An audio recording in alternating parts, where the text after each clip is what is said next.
Everywhere, people are paid differently for their work. What we are paid rewards skill, training, and experience, as well as the types of work we do. But how big should those differences be between those at the top and the rest of us? And are very large pay gaps good for society and our economy? Let's focus on two people. Brenda is an experienced nurse in one of Britain's busiest hospitals. After several years moving up her pay scale, she earns £12 an hour, the average wage in the UK.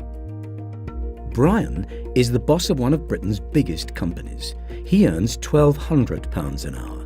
That's 100 times more than Brenda earns. In fact, that means Brian makes as much in just 3 days as Brenda earns in a whole year. Brenda struggles to get by on what she gets paid. Wages for average earners like Brenda have hardly changed in a decade, whilst food prices are going up, gas and electricity bills are rising, and rents are going through the roof. Brian, on the other hand, has seen his annual pay increase by £2 million over the same decade.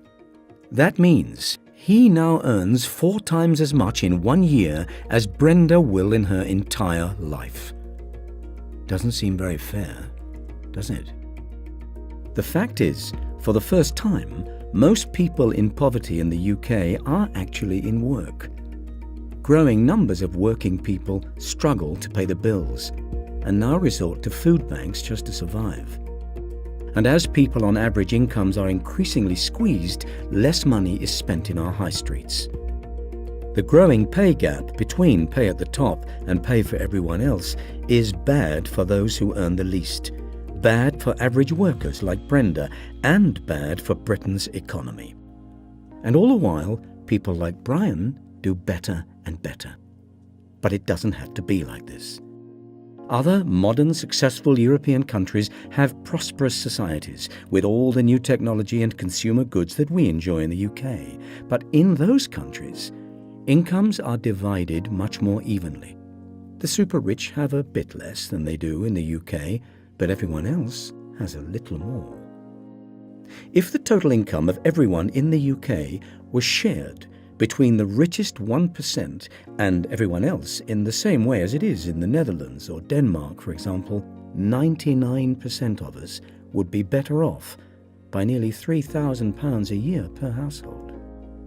So, if we want to tackle poverty, we have to do something about inequality. Because higher incomes for some means lower incomes for others.